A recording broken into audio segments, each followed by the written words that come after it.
ओम नमो भगवते वासुदेवाय।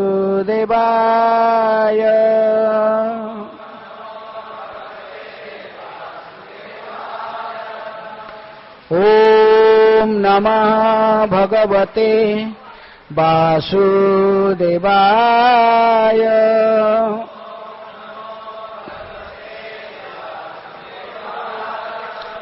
ओम नमः भगवते वासुदेवाय।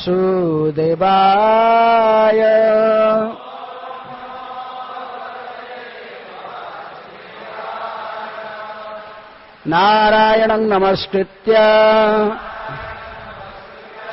नरं चैव नरोत्तमं देवीं सरस्वतीं व्यासं ततो जयमुदीरये। नष्टप्रायेषु अभद्रेषु नित्यं भागवत सेवया। भगवते उत्तम श्लोके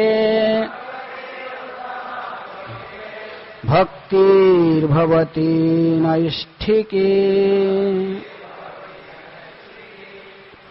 श्रीमद् भागवतम से पाठ सप्तम स्कंध अध्याय 6 श्लोक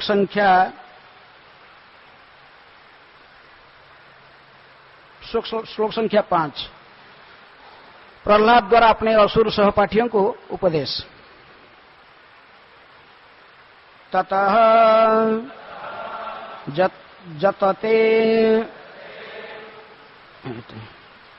जतेत कुशलः क्षेमाय भवमाश्रितः शरीरं पौरुषं यावत् न विपद्येत पुष्कलं ततो जतेत कुशलः क्षेमाय भवमाश्रितः शरीरं पौरुषं यावत्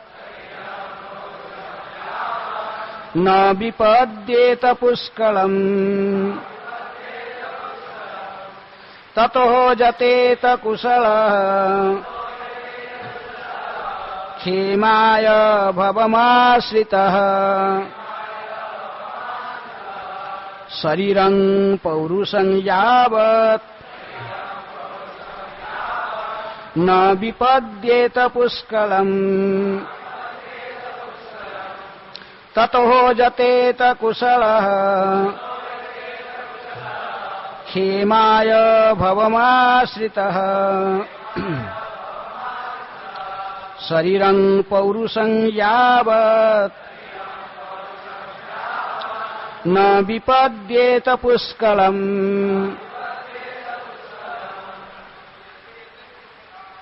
ततो जतेत कुशलः क्षेमाय भवमाश्रितः शरीरं पौरुषं यावत् न विपद्येत पुष्कलम् ततो जतेत कुशलः क्षेमाय भवमाश्रितः शरीरं पौरुषं यावत् न विपद्येत पुष्कलम् ततो जतेत कुशलः क्षेमाय भवमाश्रितः शरीरं पौरुषं यावत् न विपद्येत पुष्कलम् ततो जतेत कुशलः क्षेमाय भवमाश्रितः शरीरं पौरुषं यावत् न विपद्येत कुशलम्। माताएं ततो जतेत कुशल क्षेमाय भवमाश्रितः शरीरं पौरुषं यावत् न विपद्येत पुष्कलम्। शब्दार्थ ततः अतएव जतेत प्रयत्न करना चाहिए, कुशलः बुद्धिमान मनुष्य जो जीवन के अंतिम लक्ष्य में रुचि रखता है, क्षेमाय जीवन के असली लाभ के लिए या भवबंधन से मुक्ति के लिए, भवम आश्रितः भवम आश्रितः जो संसार में है, शरीरम शरीर, पौरुषम पुरुष का, यावत जब तक, न नहीं, विपद्येत असफल होता है, पुष्कलम हृष्ट पुष्ट। अनुवाद तथा तात्पर्य कृष्ण कृपा स्मृति अभय चरणारविंद भक्ति वेदांत स्वामी श्रील प्रभुपाद जी के द्वारा। जगत गुरु श्रील प्रभुपाद की जय। अनुवाद अतएव इस संसार में रहते हुए भवमाश्रित भले तथा बुरे में भेद करने में सक्षम व्यक्ति को चाहिए कि जब तक शरीर हृष्ट-पुष्ट रहे और विनष्ट होने से चिंताग्रस्त न हो, तब तक वह जीवन के चरम लक्ष्य को प्राप्त करने का प्रयास करें। कृपया दोहराइए। अतएव इस संसार में रहते हुए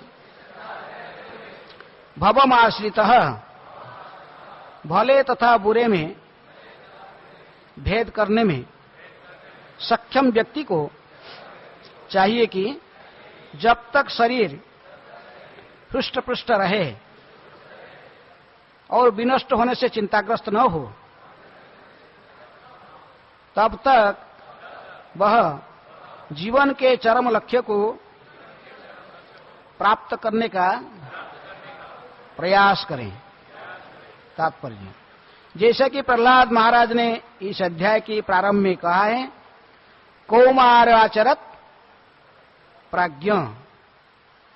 प्राज्ञ शब्द उस व्यक्ति को बताता है कि जो अनुभवी है तथा भले बुरे का पहचान कर सकता है। ऐसे व्यक्ति को अपनी आर्थिक उन्नति के लिए कुत्ते बिल्ली के तरह कार्य करते हुए इस अमूल्य जीवन तथा अपनी शक्ति का अपव्यय नहीं करना चाहिए। इस श्लोक में भवमाश्रितः के स्थान पर भयमाश्रितः पाठ भी उपलब्ध है, किंतु हम चाहे जिस पाठ का अर्थ ग्रहण करें, निष्कर्ष वही निकलता है कि भयमाश्रितः सूचित करता है कि भौतिकवादी जीवन शैली सदैव भय से पूर्ण है, क्योंकि पद पद पर डर बना रहता है। भौतिकवादी जीवन चिंता तथा भय व भयम से पूर्ण है। इसी प्रकार भवमाश्रित पाठ स्वीकार करने पर भवम अनावश्यक झंझट तथा समस्या का सूचक है। कृष्ण भावनामृत के अभाव में मनुष्य भवम में आग पड़ता है, अर्थात भवसागर में पड़ता है, जहां वह निरंतर जन्म मृत्यु जरा तथा व्याधि से चिंतित रहता है। इस तरह मनुष्य निश्चित रूप से चिंताग्रस्त बना रहता है। मानव समाज ब्राह्मण, क्षत्रिय, वैश्य तथा शूद्र इस प्रकार के सामाजिक प्रणाली में विभक्त तो हुए हैं, किंतु हर एक व्यक्ति भक्ति में प्रवृत्त हो। यदि कोई भक्ति के बिना रहता है तो उसके ब्राह्मण, क्षत्रिय, वैश्य या शूद्र होने का कोई अर्थ न निकलता। कहा जाता है, स्थानात् भ्रष्टा पतन्ति अधः। कोई चाहे उच्च वर्ग का हो या निम्न वर्ग का, कृष्ण भावनामृत के अभाव में उसका पतन निश्चित है। विज्ञ पुरुष अपने पद से च्युत होने के प्रति सदैव भयभीत रहता है। यह विधान है। मनुष्य को अपने उच्च पद से नीचे नहीं गिरना चाहिए। जीवन का सर्वोच्च लक्ष्य तभी तक प्राप्त किया जा सकता है जब तक शरीर हुष्ट-पुष्ट रहता है।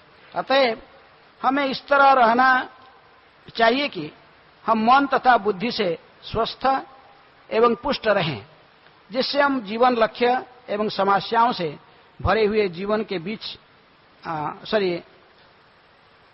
समस्याओं के भरे हुए जीवन के बीच अंतर कर सकें। विचारवान व्यक्ति को उचित अनुचित में अंतर करना सीखकर इस तरह से कर्म करना और जीवन लक्ष्य प्राप्त करना चाहिए। ओम अज्ञानातिमिरान्धस्य ज्ञानाञ्जनशलाकया चक्षुरुन्मीलितं येन तस्मै श्रीगुरुवे नमः। श्रीचैतन्यमनोभीष्टं स्थापितं येन भूतले स्वयं रूप कदा मह्यं ददाति स्वपदान्तिकम्। वन्देऽहं श्रीगुरुः श्रीयुतापदकमलम् श्रीगुरून् वैष्णवांश्च श्रीरूपं साग्रजातं सहगण रघुनाथान्वितं तं सजीवम् साद्वैतं सावधूतं परिजन सहितं कृष्ण चैतन्यदेवं श्रीराधा कृष्णपदान् सहगण ललिता श्रीविशाखान्वितांश्च। नमो ओं विष्णुपादाय कृष्णप्रेष्ठाय भूतले श्रीमते भक्तिवेदान्त स्वामिनिति नामिने। नमस्ते सारस्वते देवे गौरवाणी प्रचारिणे निर्विशेषः शून्यवादी पाश्चात्यदेशतारिणी। नमो महावदान्याय कृष्णप्रेम प्रदायते कृष्णाय कृष्णचैतन्य नामिने गौरतिसे नमः। हे कृष्ण करुणा सिंधु दीनबंधु जगत्पते गोपेशः गोपिका कांत राधा कांत नमस्तुते। तप्त कांचन गौरांगी राधे वृंदावनेश्वरी वृषभानुसुते देवी प्रणमामि हरिप्रिये।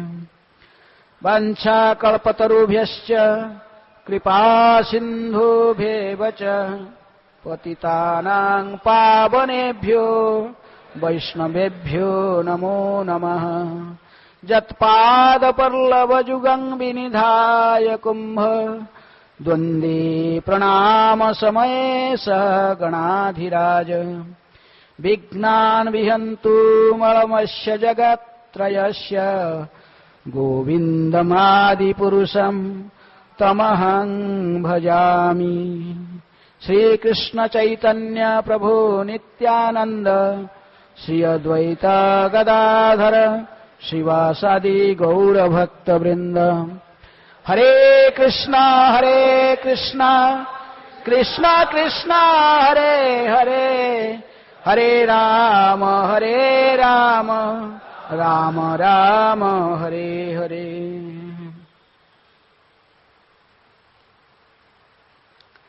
ततो जतेत कुशलः क्षेमाय भवमाश्रितः शरीरं पौरुषं यावत् न विपद्येतः पुष्कलम्।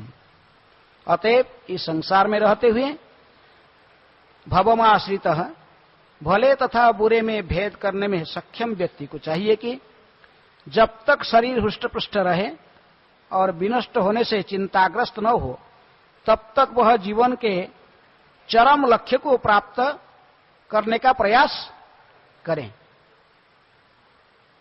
प्रभुपाद ने कहते कि इस अध्याय के सबसे पहला श्लोक जो कहता है कि कौमार्य आचरत प्राज्ञ। कौमार अवस्था बचपन से ही 5 साल की उम्र से ही भक्ति का शुभारंभ कर देना चाहिए है? क्योंकि आचार्य लोग ने यही मत देते हैं कि जैसे श्रीधर स्वामी अपने टीका इसी श्लोक के ऊपर लिखते हैं कि भयम आश्रित संसारंग प्राप्त पुरुष रूपं शरीरं यावत पुष्कलंग अस्ति न विपद्येत जावत है। क्योंकि ये संसार भय आश्रित, प्रभुपाद तात्मा लिखते कि श्लोक में जो ओरिजिनल शब्द आता है भवम आश्रित, और भवम आश्रित को अन्य अन्य आचार्य लोग ने श्रीधर स्वामी और अन्य जैसे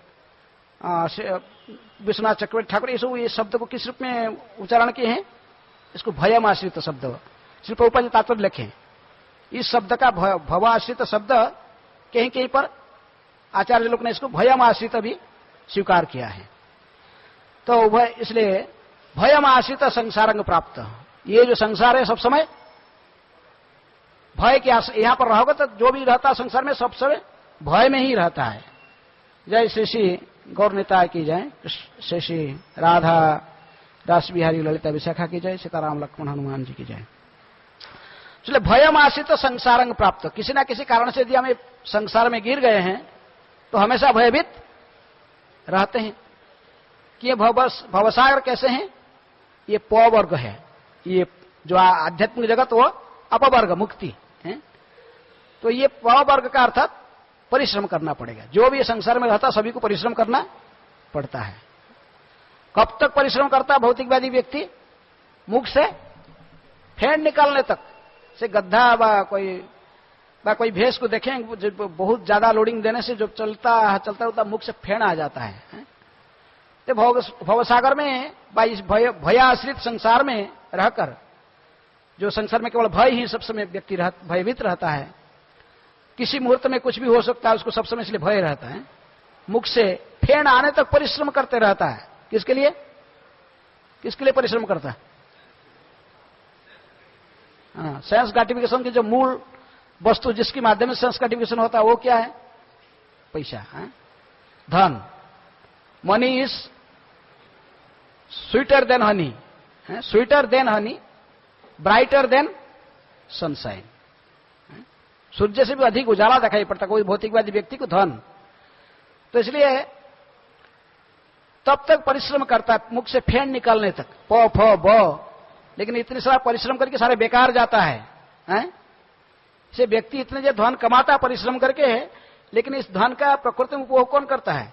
उसके परिवार के सदस्य, उनके संबंधी, उसके रिलेटिव, यही सब इसकी लूट लेते हैं।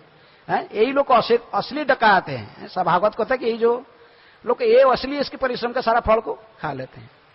आप कोई व्यक्ति परिश्रम माने बहुत धन कमाए, घर पर कोई सर्विस होल्डर हो या बिजनेसमैन, जिस दिन इसके पास में पैसा आता है, आपको हरे कृष्ण वाला को यदि पता है अभी धरो कुछ फंक्शन आ रहा, नरसिंह चतुर्दशी या कोई जन्माष्टमी में गए डोनेशन देने के लिए, मांगने के लिए गए, थोड़ा पैसा दे दो मंदिर के लिए, भगवान की सेवा के लिए, मंदिर में आओ, इनवाइट करो। वो बोलेगा अरे इतना परिश्रम किया, मुख से फैन निकलने तक पैसा ऐसा ही आ जाता है हाथ में। कितनी परिश्रम करना पड़ता है उसके लिए, पैसा धन आने है संग्रह करने के लिए।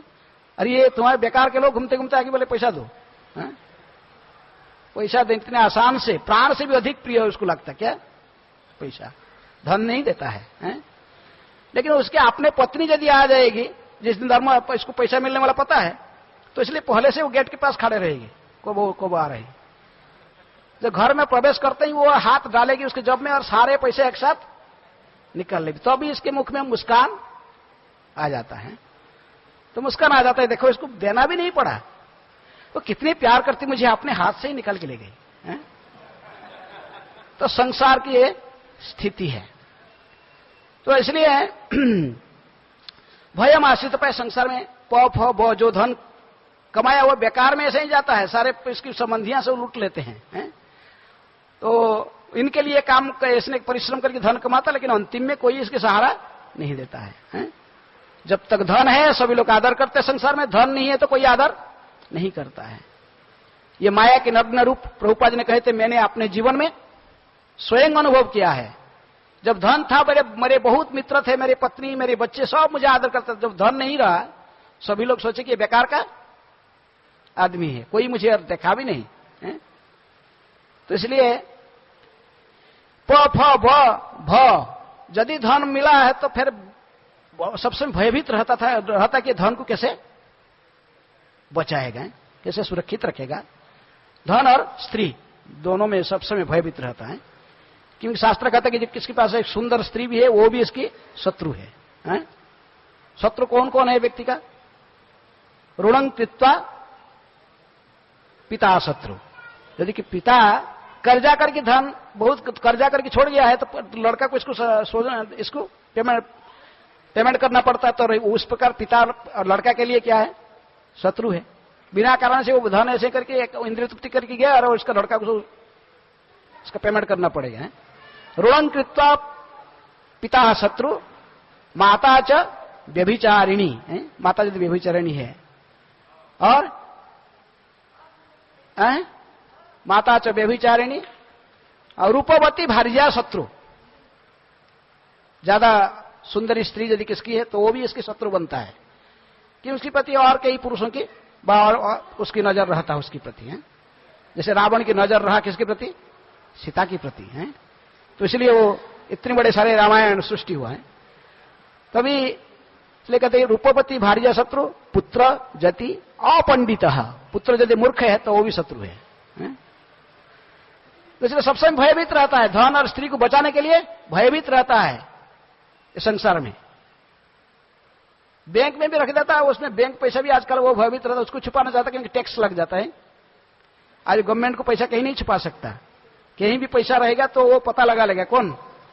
गवर्नमेंट। किस लिए कि बैंक को स्टेटमेंट देना पड़ता है, गवर्नमेंट को सारे दें, कहीं भी किसी बैंक का सेक्रेट नहीं रखते हैं, सब दे देते हैं। तो इसलिए पैसा बचाने के लिए भी हमेशा बोला इतने परिश्रम करके कमाया और गवर्नमेंट ले रहा है। तो इसलिए सबसे भयभीत रहता है, प फ ब भ। ऐसा ही भयभीत अवस्था से कई प्रकार की चिंताग्रस्त होते हुए अंतिम में इसको क्या कबलित कर रहा है? मोह, मृत्यु कबलित कर लेता है। मृत्यु सर्वहर श्याहम। इसलिए भयम आश्रित संसारंग प्राप्त, जो जीवात्मा इस संसार में सिद्ध स्वामी कहते हैं कि जो भय को आश्रित किया है संसार भव संसार में, इसको प्राप्त किया, जन्ममृत्यु संसार में आया। पुरुषंग रूपंग शरीरंग जावत पुष्कलंग अस्ति, ये पुरुष का शरीर जो मनुष्य शरीर है जब तक पुष्कलंग, पुष्कलंग अर्थ है हुष्ट पृष्ठ है, तगड़ा से हुष्ट पृष्ठ है, और जब तक किसी दूसरा विपद नहीं आया, अच्छे बुरा विचार करने की शक्ति उसके पास है, विपद देता जाते थे, जब तक और कोई दूसरे विपद विपद क्या है? जराग्रस्त है, वृद्ध हो जाना या रोगोग्रस्त करना, रोग और जरा व्याधि से ग्रस्त हो जाना, यही विपद है। इसी प्रकार जब तक जरा और व्याधि कबलित नहीं किया तब तक वो किसके सारा शुरुआत कर देना चाहिए? भक्ति का शुरुआत कर देना चाहिए। जीव गोस्वामी कहते क्रम संदर्भ में इसका अर्थ क्या है? जब तक विपद नहीं आया और भक्ति का शुरुआत कर दें, तो इसका अर्थ क्या? कहते कि ऐसे ही नहीं कि वृद्धावस्था, इसके अर्थ वो कहते कौमारम इत्यर्थ या कैशोर इति क्वचित, कभी कभी किशोर अवस्था से, लेकिन मुख्य अर्थ है इसकी कब से भक्ति स्टार्ट करना चाहिए? कौमार अवस्था में, बचपन से। ये सारे अध्याय में जो श्लोक है ये मूल श्लोक, प्रथम श्लोक को ही सपोर्ट करने के लिए सारे अन्य श्लोक से दिया गया है। आचार्य लोग यही कहते हैं। पहला श्लोक था कि प्रहलाद महाराज ने कहते कि कौमार आचरत प्राज्ञा, बचपन से क्यों भक्ति शुरुआत कर देना चाहिए प्रहलाद महाराज ने कहा, उसको सपोर्ट करने के लिए सारे दूसरे श्लोक है, इसको आर्गुमेंट को सपोर्ट करने के लिए। इसलिए उन्होंने कहते कि इसका अर्थ जीव से कौमार है, कौमार अवस्था में भक्ति शुरुआत कर देना चाहिए, या कभी कभी कैशोर है इत्यार्थ, कैशोर इति क्वचित, कभी कभी कैशोर अवस्था में भक्ति किया जा सकता है, नहीं तो अन्य अवस्था में इतनी सुरक्षित नहीं है भक्ति का प्रारंभ करना। लेकिन इस अवस्था में भक्ति किया जा सकता।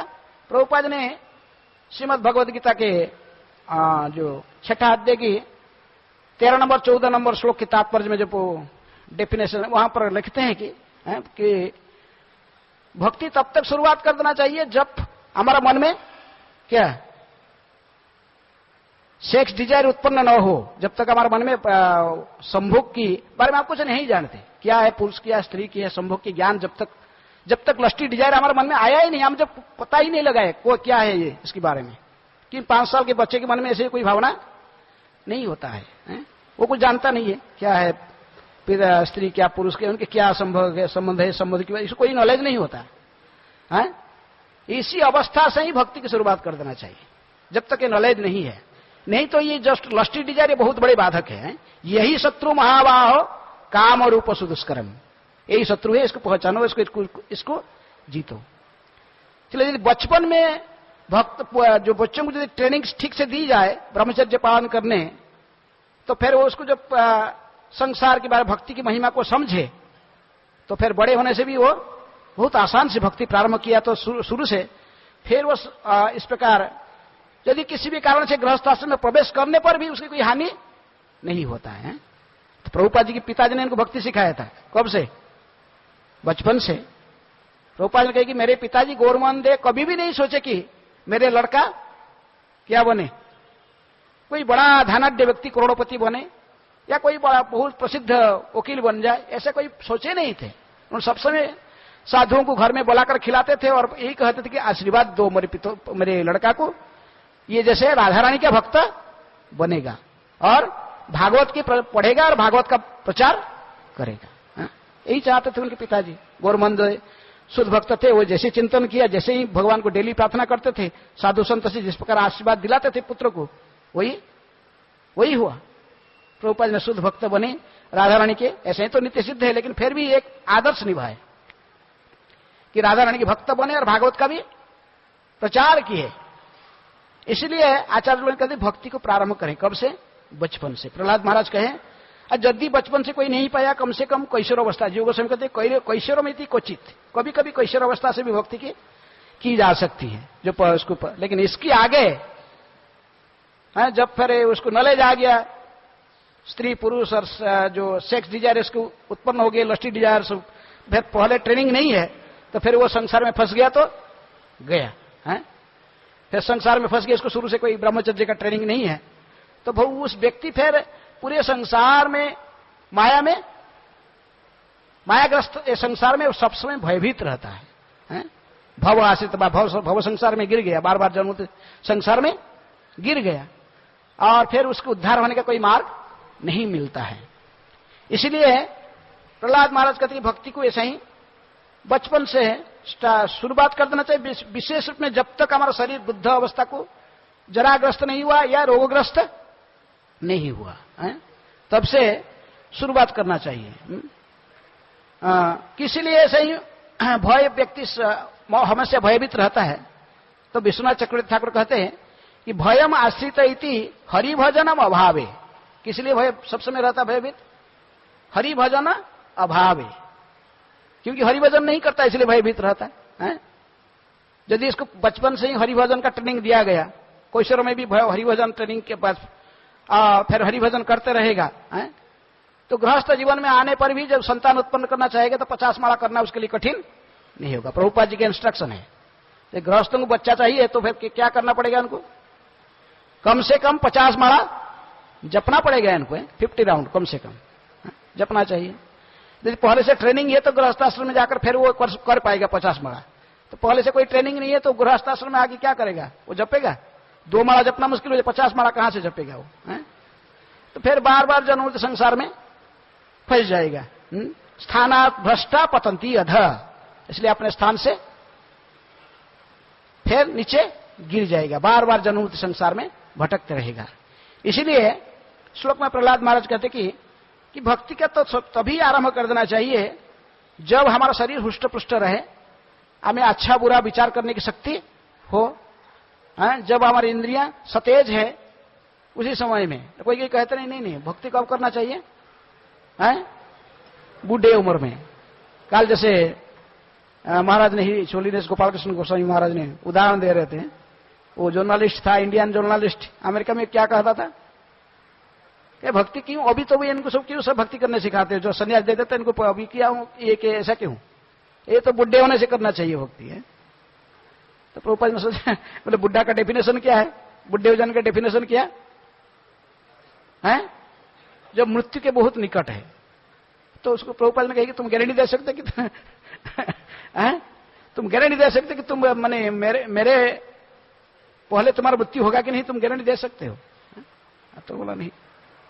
इसलिए कोई भी मृत्यु कभी भी मृत्यु किसी को कबलित कर सकता है। तो इसलिए हमें भक्ति को, जब हम हुष्ट पुष्ट शरीर है अर्थात शुरुआत भी कर दिया था, कोई यदि ये बचपन से नहीं किया, कम से कम कोई कैशोर अवस्था में, जीव गोस्वामी कहते कैशोर अवस्था में स्टार्ट कर देना चाहिए, ये भी नहीं किया तो फिर जब से इसको नॉलेज हुआ तब से प्रारंभ कर देना चाहिए, तुरंत प्रारंभ करना चाहिए, है? नहीं तो जन्म मृत्यु संसार से भटकते रहेगा। प्रभुपाद ने कहते कि ये वर्णाश्रम सिस्टम में जो दिया गया, ब्राह्मण क्षत्रिय वैश्य शूद्र, ये जो 4 वर्ण और आश्रम जो बताया गया, संन्यास और वानप्रस्थ और गृहस्थ ब्रह्मचारी, ये जो 4 वर्ण आश्रम, किसी वर्ण आश्रम में रहकर यदि व्यक्ति भक्ति नहीं किया तो उसका जीवन बेकार है। ये सारे वर्णाश्रम धर्म की जो लक्ष्य है कि भगवान हरि की भजन करना है। मांग ही पार्थ व्यपासित्य स्तेअपीसु पापजनय स्त्री वैश्य तथा शूद्र तेपि जानती परांगतिम। मुझे आश्रय करके कोई भी स्त्री हो, वैश्य हो, शूद्र हो, कोई भी यदि मेरी भक्ति योग को स्वीकार करके मेरी भजन किया तो वो संसार में जन्म मृत्यु संसार से मुक्त हो जाएगा, जीवन के लक्ष्य को हासिल कर लेगा। इसलिए प्रहलाद महाराज महाजन है, उन्होंने हमको शिक्षा दे रहे, लेकिन वो अपने मन से कुछ नहीं बोल रहे। वो 5 साल के बच्चे, इनको सारे अभिमान ऐसे अनुभव कहां से आ गया जीवन के, लेकिन उन्होंने केवल रिपीट कर रहे हैं किसके आदेश को, जिन शिक्षा उन्होंने नारद मुनि से प्राप्त किए थे परंपरा से, तो वही शिक्षा को केवल जो सुने थे गुरु से उसी को रिपीट करके बता रहे हैं। हम जैसे प्रचार करने जाते तो इसी प्रकार रिपीट करना चाहिए, किसकी शिक्षा को, श्रील प्रभुपाद जी ने जो शिक्षा दिए हैं, जो शिक्षा उसी को ही बोलना चाहिए। जहां पर आप स्पेकुलेशन करना शुरू कर देंगे तो वहीं से आपका सभी प्रकार की पथ भ्रष्ट हो जाएगा। पतंती अध भ्रष्टा पतंती अध, स्थानात भ्रष्टा पतंती अध। कोई चाहे उच्च वर्ग या निम्न वर्ग या कृष्ण भावानंद के अभाव में उसका पतन निश्चित है। इसलिए विज्ञ पुरुष अपने पद से च्युत होने के प्रति सदैव भयभीत रहता है। यह विधान है, मनुष्य को अपने उच्च पद पर से नीचे नहीं गिरना चाहिए। मनुष्य शरीर मिला है, फिर कुत्ता बिल्ली के शरीर में नहीं जाना चाहिए। प्रभुपाद जी का यही कहना है तात्पर्य में। इसलिए मनुष्य से मानव जन्म जब प्राप्त हुआ तो राधा कृष्ण की भजन करना चाहिए। आचार्य लोग ने यही शिक्षा दी है। मानव जन्म लभिया राधा कृष्ण ना भजिया, जानिया सुनिया विष खाइनो। जानबूझकर जहर खाता जो इससे मनुष्य शरीर में आकर भी भगवान की भक्ति नहीं करता। इस श्लोक को और सपोर्ट करने के लिए आगे, क्योंकि आचार्य लोग जो टीका लगते हैं 5 नंबर श्लोक से लेकर 12 नंबर श्लोक को एक ग्रुप में लेते हैं। एक ग्रुप के ये श्लोक है कि 5 नंबर श्लोक को सपोर्ट करने वाले और सारे श्लोक इसको सपोर्ट करते। किसी लिए जो प्रहलाद महाराज ने कहे कि जो बचपन से या कम से कम कैशोर अवस्था में जब तक शरीर हुष्ट पुष्ट रहे, जवान माने इंद्रिया सतेज रहे, तभी भक्ति शुरुआत क्यों करना चाहिए है? तो उसको सपोर्ट करने के लिए अगला श्लोक उन्होंने एक एक करके कहते हैं। पुंस वर्ष सतंगायुर सदार्थ च अजितात्मन निष्कलं यदसौ रात्र्यं सते अंधं प्रपितास्तमः। प्रत्येक व्यक्ति को अधिकतम आयु कितने साल तक जी सकता है? वर्षं सतः 100 साल बच सकता है, जी सकता है। तो 100 साल परमायु से जिसकी इंद्रिया संयम नहीं है और बस में नहीं कर पाया तो वो ज्ञान बस उसकी आयु वो क्या सोते रहेगा। फिर तमोगुण के अधिकारी होकर 12 घंटे से सोने ही बिता जाता है। जो 12 घंटा डेली सोता है तो फिर प्रहलाद महाराज कहते कि उसकी उम्र और कितना बच गया। 12 घंटा सो गया, सोते रहा तो डेली, तो उसका 100 साल उम्र से 50 साल तो सोने में ही गया। तो 50 साल तो ऐसा ही बीत गया। कैसे? केवल सोने में, निद्रा में बीत गया है? तो इस प्रकार व्यक्ति की तो परमायु से 50 साल बचा रहा। और भी जो 50 साल आयु उसकी बचा रहा। मुग्धस्य बाल्ये कैशोरे क्रीडतो जाति विंशति जरयाग्रस्त देहस्य यकल्पस्य विंशति। मनुष्य अपने बाल्य काल के कोमल अवस्था में जब सभी मोहग्रस्त होते हैं 10 वर्ष बिता देता है। बचपन से 10 वर्ष खेलकूद में ऐसा ही बीत जाता है। और इसी प्रकार किशोर अवस्था में खेलकूद में लगकर वह अगले 10 वर्ष को भी बिता देता है। स्कूल में एडमिशन हुआ, फिर बच्चों के साथ खेल कूद इधर उधर है, कहीं मैच पड़ा, कहीं कंपटीशन हुआ, कोई भाषण देने गया है, तो उस समय बड़ा विद्या और विलास है, ऐसे करके और 10 वर्ष बिता दिया है। और जो चैतन्य महाप्रभु जैसे भी, वो भी विद्यार विलास है, विद्यार विलास के समय में वो है ऐसे ही अभिनय किए जैसे कुछ भी संसार के प्रति आसक्त लोगों को आर्गुमेंट करके परास्त करना, अपने पंडित्य को दिखाना दूसरों को, मैं कितनी बड़ा हूं, इस प्रकार समय व्यतीत करते हुए फिर वो 10 साल बिता देता है। अर्थात बाल्य का 10 साल तो ऐसा ही, फिर किशोरावस्था के 10 साल भी बीत गया, तो 20 साल उसकी ऐसा ही बीत जाती, जिसको माने कोई गाइडेंस नहीं है, भक्ति का नॉलेज नहीं है, सदगुरु के आश्रय नहीं लिया है। तो इस प्रकार व्यक्ति का कहते कि 10 वर्ष बीत जाता है। इसी प्रकार किशोरावस्था में खेलकूद में लगकर अगले 10 वर्ष बिता देता है। इसी प्रकार 20 वर्ष उसके बीत जाते हैं। 20 वर्ष बीत गया इसका, पहले 50 साल गए चला गया था, अभी 20 साल ऐसे ही बचपन का किशोरावस्था का बीत गया। कितना साल और बच गया? 30 साल बच गया। 30 साल के भी जराग्रस्त देहस्य, जो वृद्ध अवस्था रोग रुग्ण हो जाता है शरीर, इसी प्रकार 20 वर्ष चले जाते हैं। इसी तरह वृद्धावस्था में जब मनुष्य अक्षम हो जाता है तो वह भौतिक कार्यकलाप भी संपन्न नहीं कर पाता, जिसमें अधिक 20 वर्ष भी निकल गया है। तो प्रैक्टिकल तो हो, फिर 30 साल बचा था, 30 साल से फिर 20 साल ऐसे निकल गया। इसके फिर 100 साल का हिसाब किया जाता है। ऐसे तो आजकल तो ऐसे ही 100 साल भी कोई जीवित नहीं रहता है, बहुत कम है। हमारा ये राधा रासबिहारी मंदिर में एक डिवोटी है 100 साल है, एक डिवोटी है ना, हम कल गया था उनको दर्शन किया था, 101 वर्ष साल हो गया। लेकिन ऐसे ही जीना सबको 100 साल संभव नहीं है।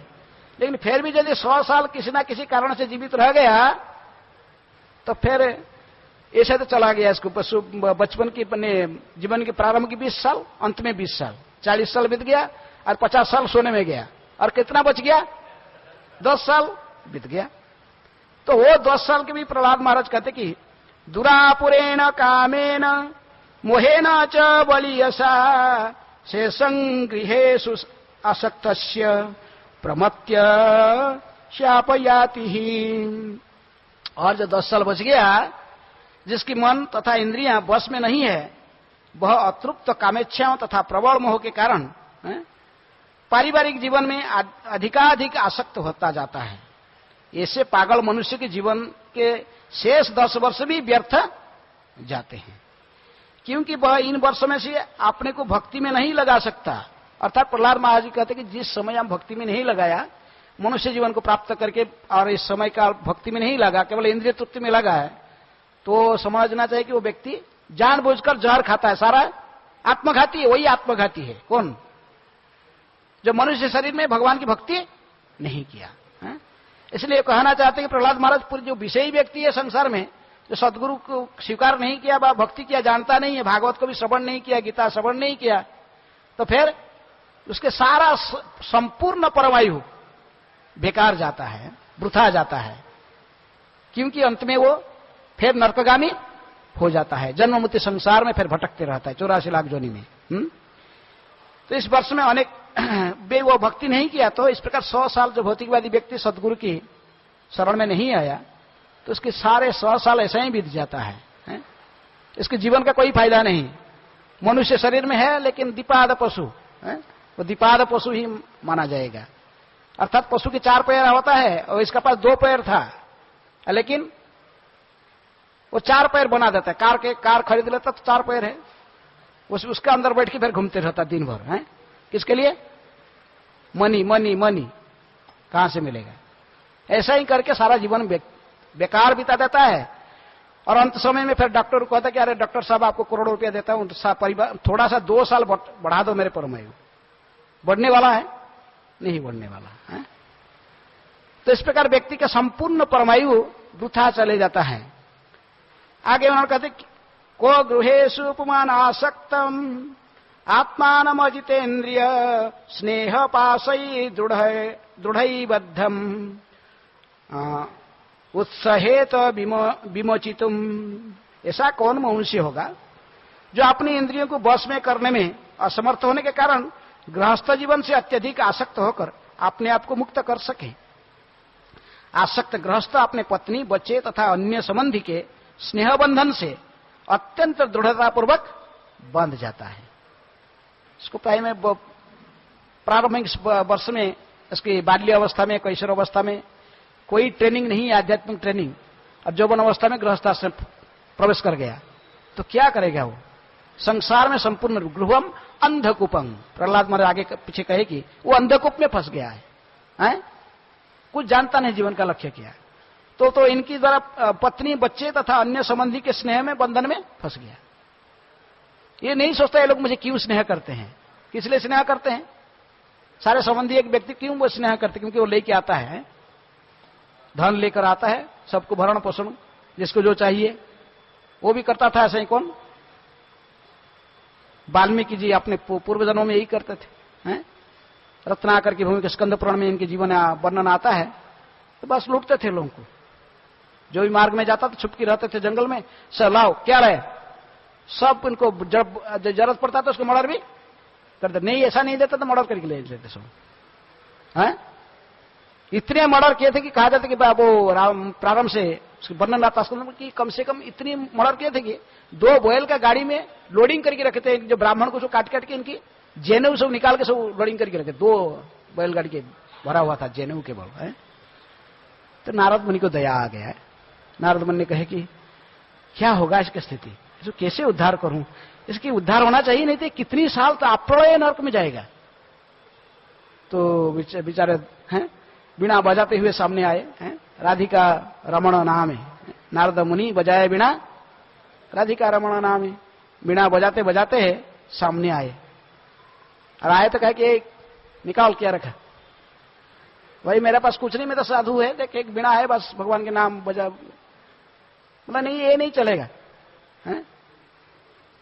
है कुछ तो देखो पूरा है, कुछ है नहीं इसके पास, बिना है, बिना दे, इसको दे दो, इसको भी दे दो, कुछ नहीं तो इसको भी दे दो। तो बोला भाई ये तो नहीं दूंगा, ये तो भगवान के नाम कीर्तन में लग रहा है। तो बोला अच्छा, लेकिन नारद मुनि कहे कि अच्छा तुम थोड़ा सा मेरे बात भी सुनो, एक शब्द तो पूछता हूं, तुम मुझे इतनी धन कमाता है, इतने कठोर परिश्रम करता है, तो जिनके लिए तुम धन लेकर देता है, ये लोग ने तुम जानता कितनी पाप करता है, इतने सारे ब्राह्मण को तुम काटा है, इतनी, तो इसकी जो प्रतिक्रिया क्या है, तो अपने नरक में जाएगा, कितनी कष्ट भोगेगी। जब जमदूत तुझे पकड़ के लेके पिटाई करेंगे, बहुत नरक में डालेंगे, रो नरक में डालेंगे, जानते हो। थोड़ा सा इसको हिंट्स दिए। तो बोला ऐसा थोड़ी होता है, मैंने परिश्रम किया, धन कमाया और उसको सब लोग खाया, मेरा पत्नी भी पढ़े, उसका साड़ी अलंकार भोजन में सब कुछ दिया, मेरे माता पिता भी खाते हैं, वृद्ध हो गए, बच्चों को भी सब खिलाया है। वो कि मैं अकेला थोड़ी पाप का भोगूंगा, ये सभी भोगेंगे। नारद जी ने कहा कि जाके जिज्ञासा करके आओ, वो सब पाप के भोगेंगे कि नहीं। इसको तो कोई शास्त्र ज्ञान नहीं था, कोई ट्रेनिंग नहीं था, है? तो फिर बोला अच्छा आप तो बहुत इंटेलिजेंट है, मैं भी घर चले जाऊं और आप यहां से भाग जाओ, ये नहीं चलेगा। बोला आपका बीड़ा मुझे दे दो और फिर बात में देखेंगे, इसकी बात सोचो। बोला नहीं तुम मुझे बांध दो, हाथ पीछे, पेड़ का पीछे बांध कर, दोनों हाथ को ऐसे ही बांध कर पीछे जाओ, यहां जंगल में कोई नहीं है, मुझे कोई खोलेगा नहीं, और जरूरत है तुम मेरा बीड़ा भी रखो, और लेकिन मुझे हाथ को पीछे भी बांध के जाओ पेड़ में। तो ऐसा ही किया, पीछे हाथ करके बांध दिया। किनको? नारद मुनि को बीड़ा लेकर वहां कहीं छुपा के रख दिया, और उसके बाद घर में आया। घर में आके पत्नी के पास में गया, कहा कि हैं तुमको जो इतने सुंदर सुंदर साड़ी में पहनाती हूं, लाती हूं मार्केट से इतनी गहना, और जो कुछ चाहती हो सब कुछ देता हूं, लेकिन मैं कैसे धन लाता हूं जानती हो? मैं ऐसे ही लोगों से लूट कर, जरूरत पड़ता तो किसको मर्डर भी करता हूं, और ऐसे कर करके धन लेके आता हूं। मेरे जो पाप है तो उसका 50% तो तुमको लेना पड़ेगा ना, तुम लोगे ना इसका आधा, कम से कम शेयर तो कुछ लोगे। पत्नी कहे कि नहीं है? मैं सह धर्मिणी हूं, आप जो धर्म करोगे उसमें 50% मेरा भाग है, पाप में नहीं।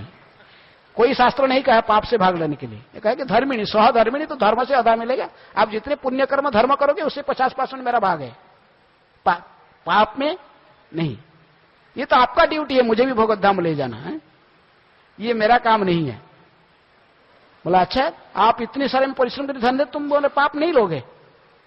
बोला नहीं मैं क्यों तुम्हारा पाप लूं, मैं तुम्हारा पाप नहीं लूंगा, ये तुम्हारा काम है, तुम भरता हो, मुझे भरण पोषण करना तुम्हारा काम है, ये तुम्हारा ड्यूटी है।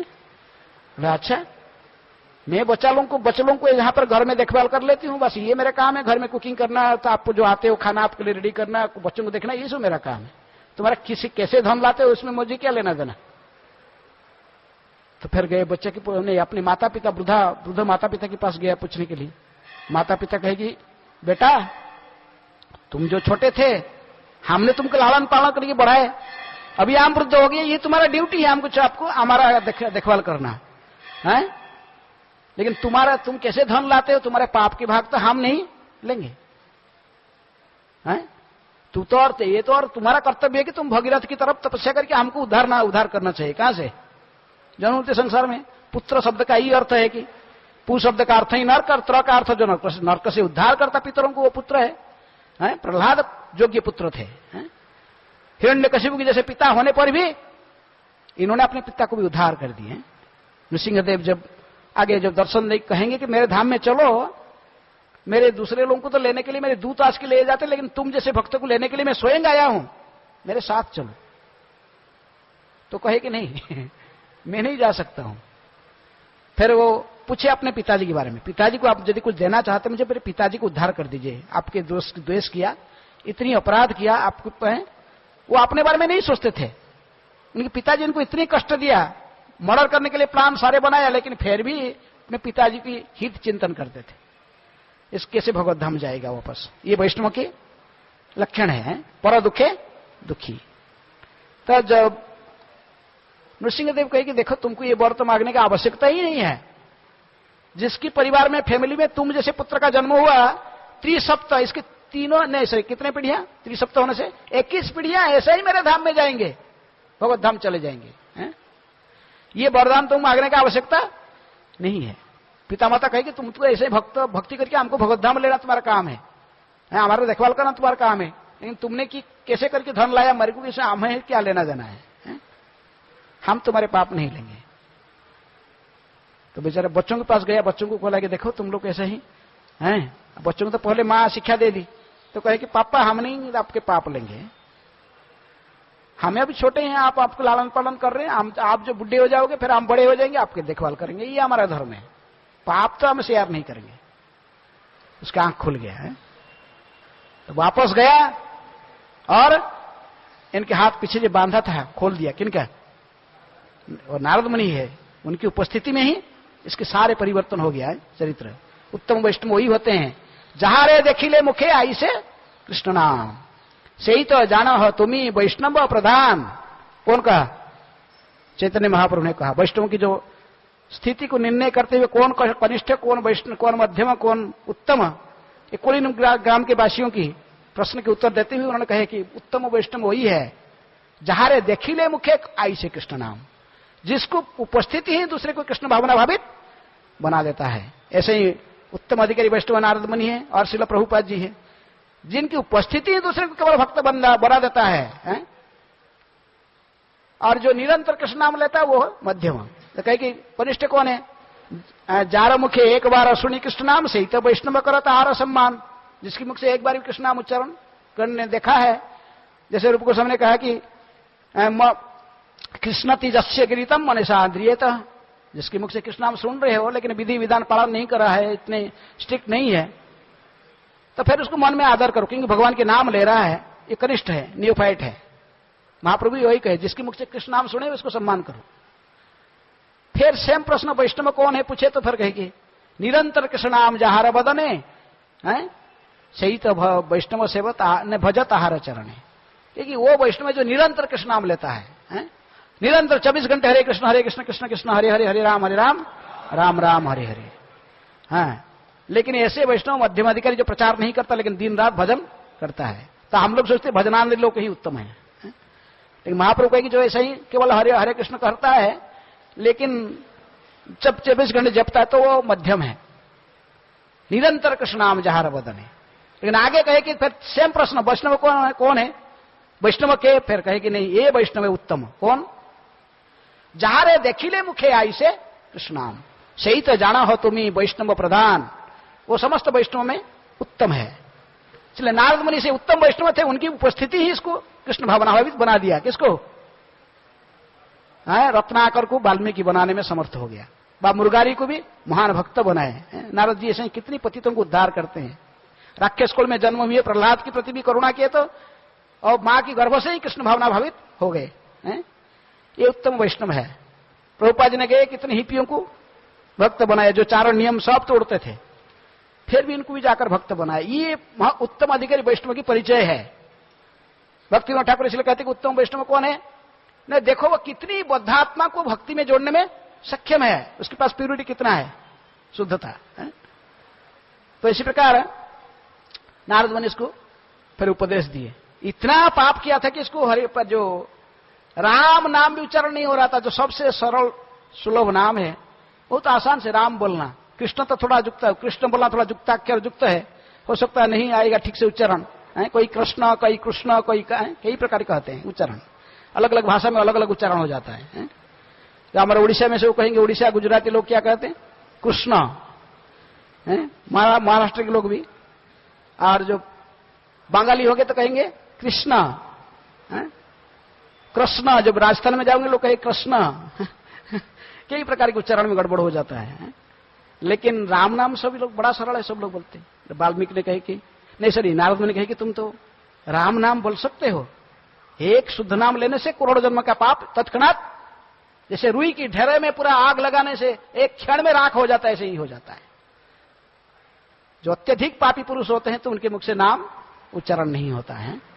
मायावादी कृष्ण अपराधी, इसलिए उनकी मुख से कृष्ण नाम उच्चारण नहीं होता। महाप्रभु ने कहे, ये बनारस में थे, ये महाराष्ट्रियन ब्राह्मण था, महाप्रभु को पूछा, मैं गया मायावादी की सभा में जो 10,000 सन्यासी बैठे हैं प्रबोधानंद ने प्रकाशानंद सरस्वती के साथ, मैं देखा वो लोग बातचीत करते, लेकिन कभी भी उनके मुख से कोई भी कृष्ण नाम लेने के लिए वो मैं देखा प्रयास करते हैं, राम नाम, लेकिन मुख से कभी ना हरिनाम उच्चारण नहीं होता है। मैं मार्क किया, वो लोग केवल बोलते ब्रह्म चैतन्य ऐसे ही शब्द कहते।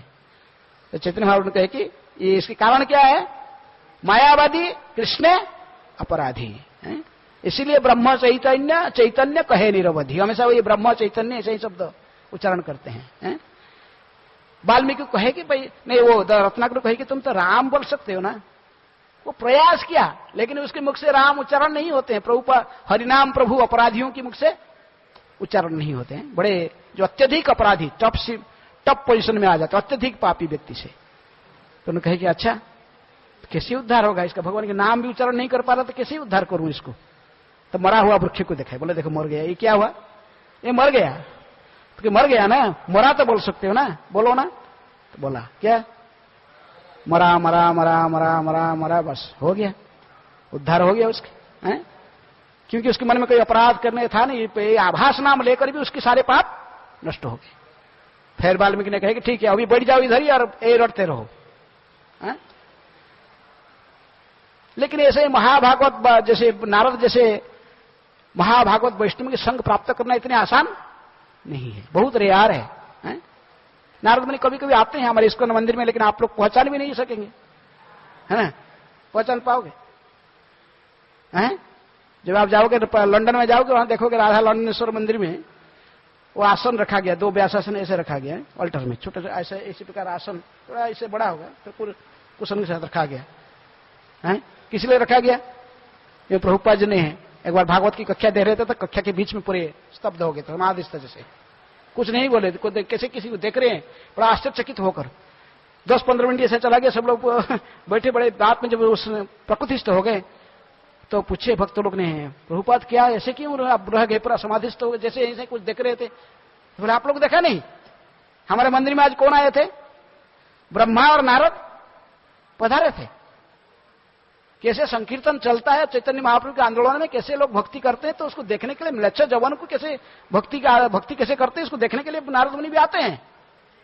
ब्रह्मा जी नारद मुनि आज पधारे थे हमारे मंदिर में, आप लोग देखा नहीं, इसलिए वहां अभी भी आसन रखा गया है। कोई महा विशेष लोग आ जाएगा तो फिर बैठेंगे, आप भी पहचान नहीं सकते, वो भी कभी आके चले जाते होंगे। तो लेकिन यदि कोई ऐसे ही महाभागवत की कृपा को प्राप्त करेगा तो उसकी उद्धार हो सकता है, लेकिन ये संभव नहीं है, बहुत रेयर एग्जाम्पल्स है। इसमें जनरल लोगों के लिए उपदेश दे रहे कौन?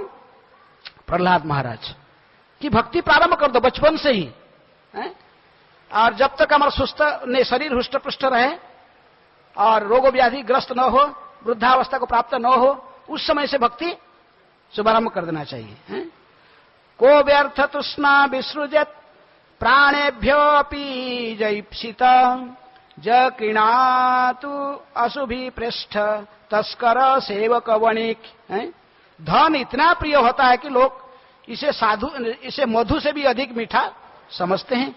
अतएव ऐसा कौन होगा जो धन संग्रह करने की तृष्णा को परित्याग कर सकता है, और वह भी गृहस्थ जीवन में। चोर, व्यावहारिक नौकर, सैनिक तथा व्यापारी अपने प्रिय प्राण को भी बाजी लगाकर धन प्राप्त करना चाहते हैं। उदाहरण बहुत पक्का उदाहरण है। सब कैसे, जो सैनिक है, जो मिलिट्री में ज्वाइन करता है, तो उसको प्रकृति में इसे इच्छा नहीं होता है? कभी भी इसकी मृत्यु हो सकती है। कोई जाएगा युद्ध करने, मृत्यु, इसका शरीर नष्ट होने वाला है, लेकिन फिर भी वो मिलिट्री में ज्वाइन करता है। जो कहीं नौकरी नहीं मिलता तो कहां ज्वाइन कर लेता? मिलिट्री में ज्वाइन कर लेता है।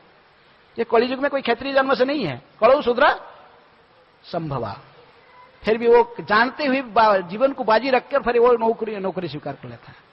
बार कोई चोरी करता है, डकैती करना जाता है, तो उसका भी जानता है कि पकड़ा जाऊंगा तो कहां जाऊंगा? जेल में जाऊंगा, पिटाई खाऊंगा, और ये सब जानते हुए फिर भी चोरी करता है, फिर धन को इकट्ठी करना चाहता है, चोरी करने हैं। व्यवसाय, जो व्यापारी है, कितना कष्ट सहता है? शीत, गर्मी, धूप सब सहन करके। आपके बॉम्बे में एक्सपीरियंस है कि धन के लिए लोग कैसे जाते हैं, ट्रेन के अंदर है, ऐसे ही झूल के जाते हैं, खड़े होकर ऐसे ही पकड़ के कहीं जाते। कोई नौकरी करके फैक्ट्री में, कोई कुछ बिजनेस करता है कहीं, कैसे जाते लोग? किसके लिए जाते हैं? केवल धन के लिए है?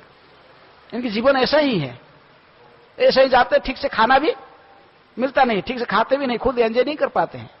और कभी कभी ट्रेन ज्यादा भीड़ होने से कभी कभी न्यूज में आता है कि वो गिर गया है, कहीं धक्का लग जाता तो 2-4 गिर जाते साइड में, बस समाप्त हो जाता है।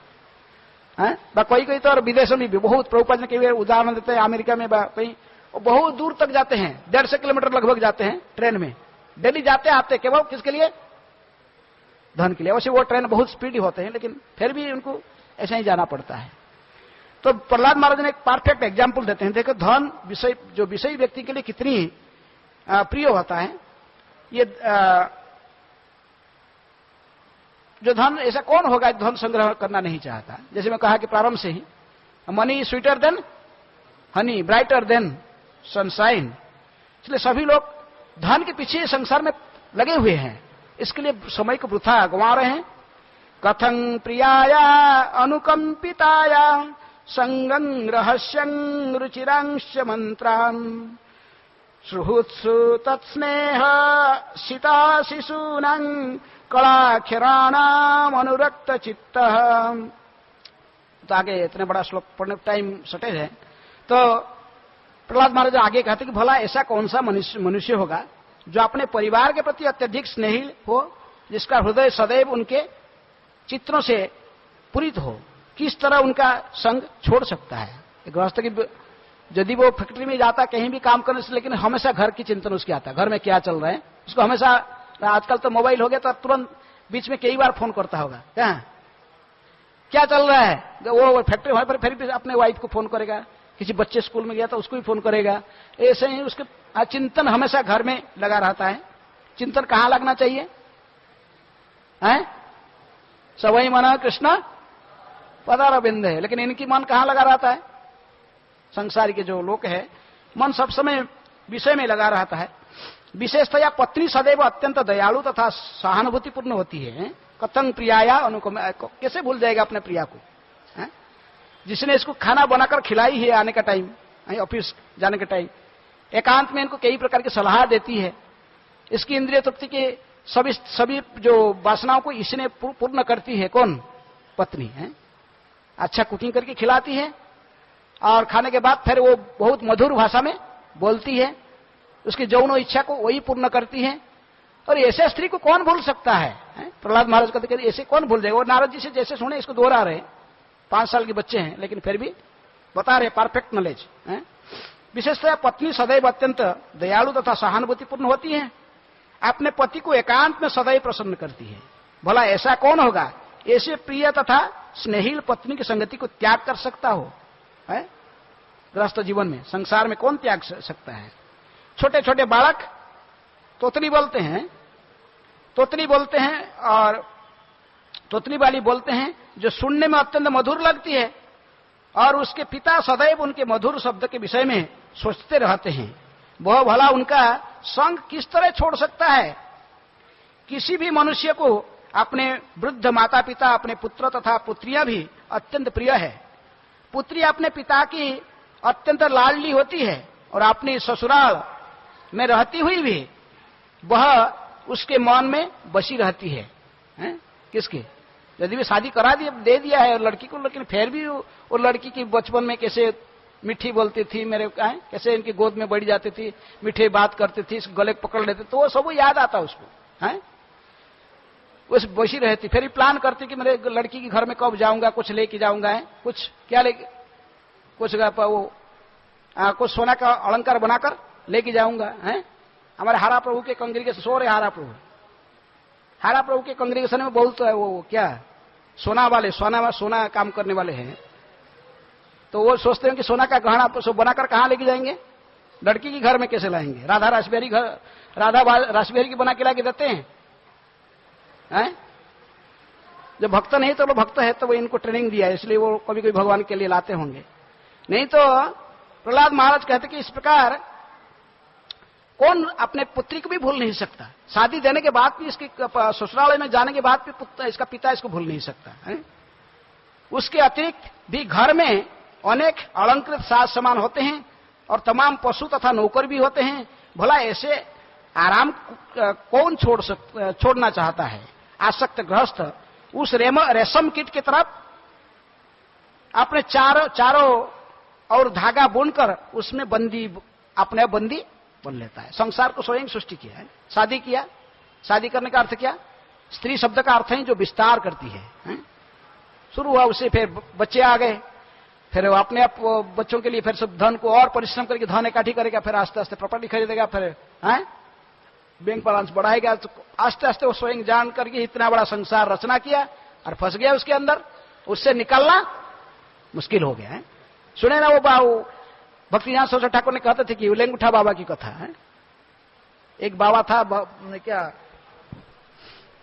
एक था संसार छोड़ दिया था संसार। कैसे अवसर बाबा जवान अपने प्रारंभ से संसार छोड़ के प्रहलाद महाराज की शिक्षा पढ़ाई किया, और बैराग्य गया संसार के प्रति, छोड़ दिया चला गया है। जाकर जमुना किनारे केसी घाट के आगे थोड़ा वो एक पेड़ के नीचे ही रहकर भजन करता था। हरे कृष्ण कृष्ण कृष्ण हरे हरे, हरे राम राम राम हरे हरे। एक ही कौपिन था, दो कौपिन नहीं थे, एक ही कौपिन पहन के रहता था। जमुना में स्नान करने के टाइम में वही कौपिन के धो के बाहर सुखा देता था। सूख जाने के बाद पानी से उतरता था, उठकर आगे कौपिन पहन लेता था है? तो ये एक सेठ ने देखा, दिल्ली की जा रहा था, दिल्ली का सेठ कहा कि अरे बाबा के पास सिर्फ एक ही कौपिन है। तो वो मार्केट में गया, दो कौपिन अच्छे नया कपड़ा से फर्स्ट क्लास कौपिन बनाकर आकर बाबा को प्रणाम करके भेंट दिया। बाबा 2 कौपिन रखो। बाबा खुश हुआ, अच्छा रखा, उसको आशीर्वाद दिया। और 2 कौपिन को उन्होंने जो पेड़ में रहता उसके ऐसे फूपर था उसके अंदर में रख दिया साइड में है? और उसके अंदर कौन रहता था? चूहा रहता था। दूसरे दिन जो स्नान करके सोचा कि नया कौपिन पहनेगा, लेते ही देखा कि इसमें होल हो गया। अरे नया कौपिन, हर होल कर दिया, चूहा काट दिया, बड़ा डिस्टर्ब हो गया, भजन में डिस्टर्ब आ गया है। भगवान हरे कृष्ण क्या बोलेगा? वो कौपिन देखते रहे, ऐसे काट दिया, कैसे इतने मैंने विचलित हो गया।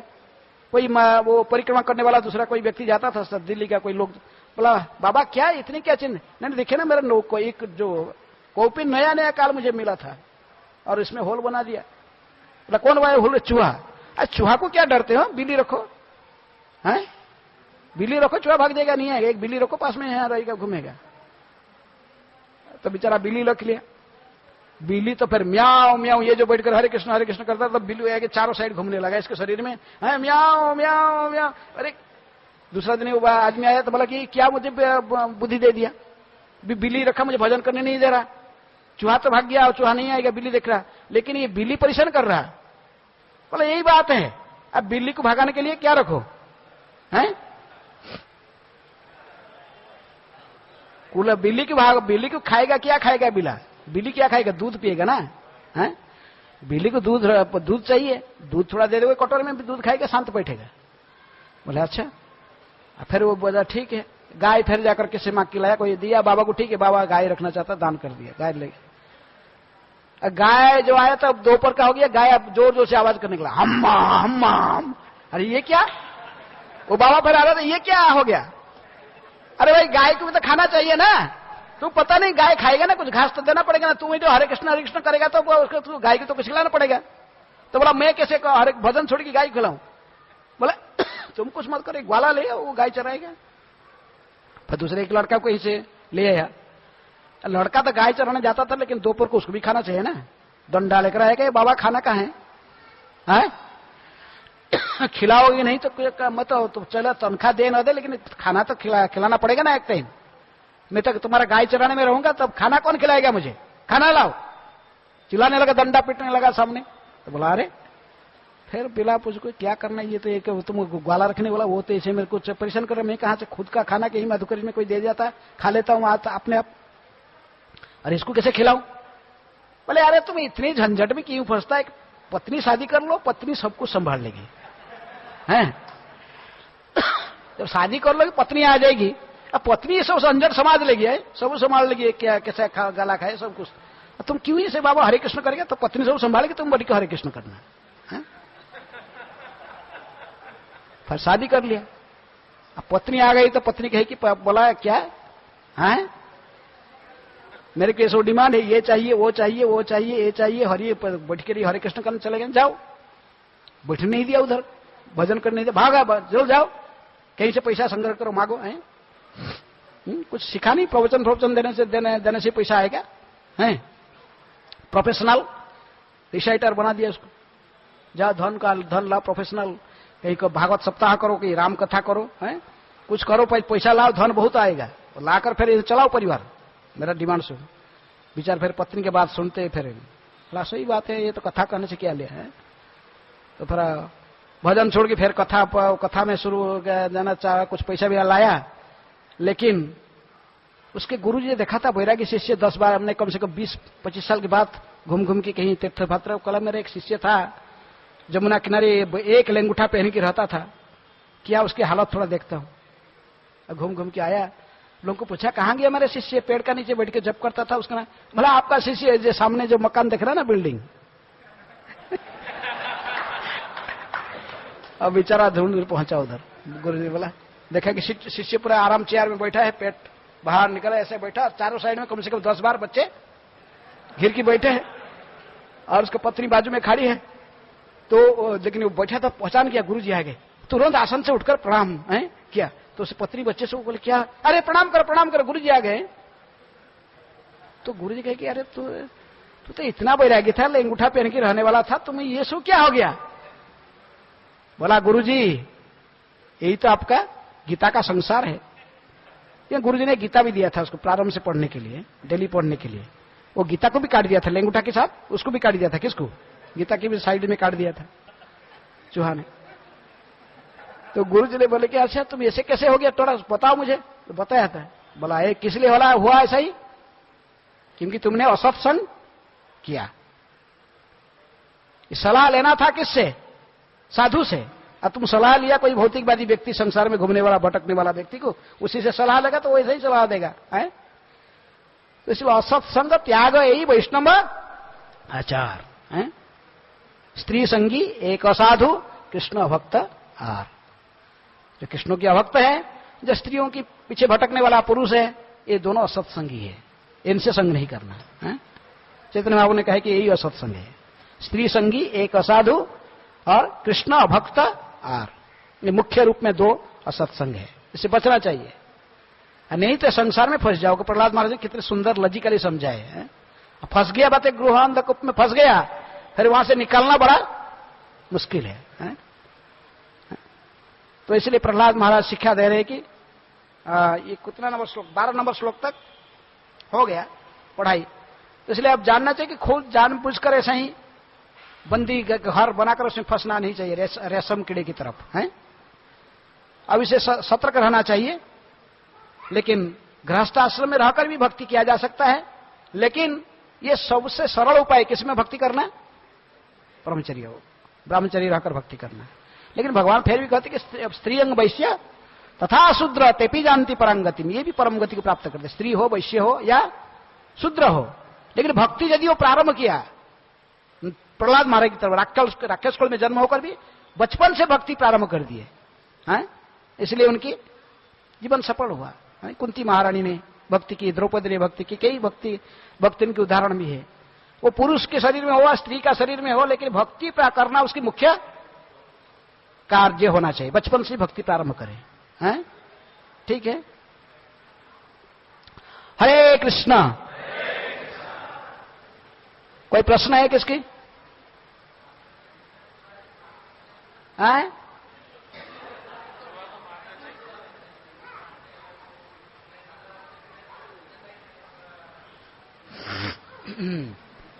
हरे कृष्ण।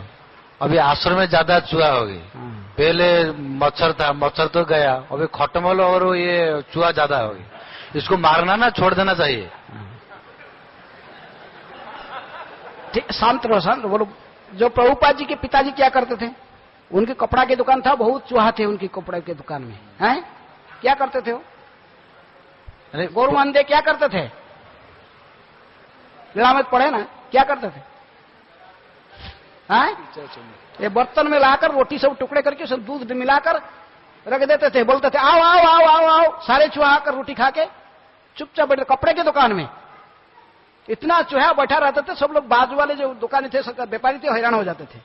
बोले कैसा व्यक्ति है कपड़े की दुकान में इतने चूहा? तो मजाक करने के लिए सब अपने अपने दुकान में जिसके पास चूहा रहता सब लाके इनके पास छोड़ के चले जाते थे, हैं?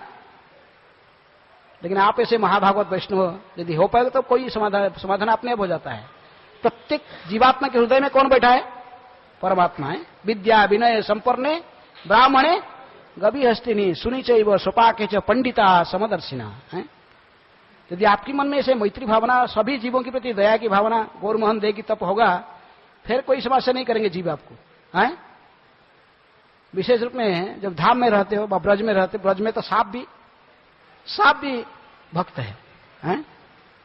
एक दिन राधा रानी ने मैंने बरसाना में जा रहे थे, भगवान मानिनी होकर भागती थी, आगे चल रहे थे, भगवान कृष्ण पीछे चलते थे, लेकिन वो पूरे गुस्से में थी, देख नहीं रहे थे पीछे।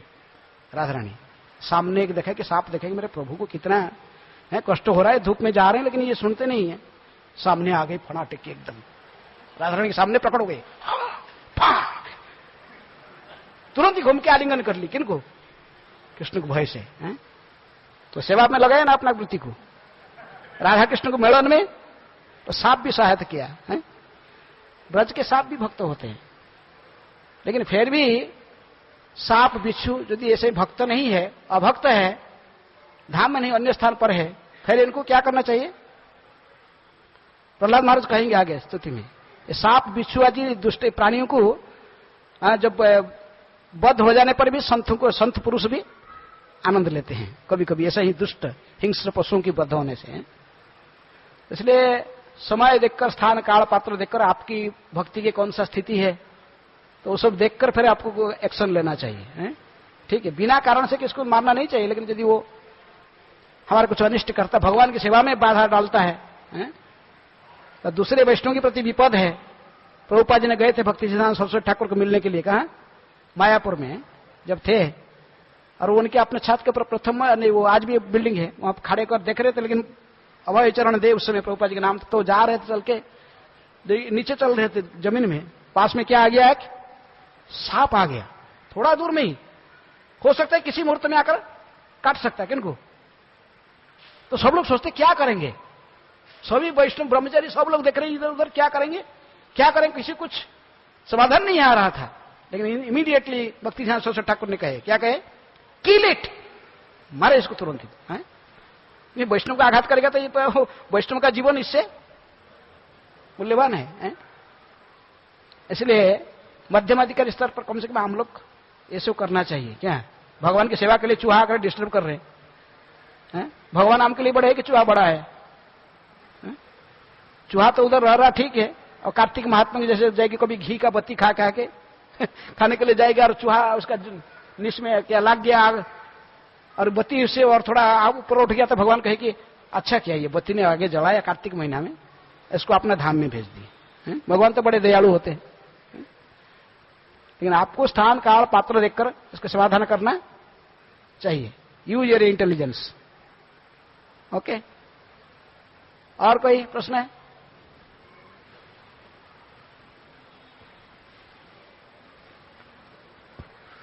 सब प्रसाद के टाइम हो गया, लेट हो गया क्लास। हरे कृष्णा। श्रील प्रभुपाद की जय।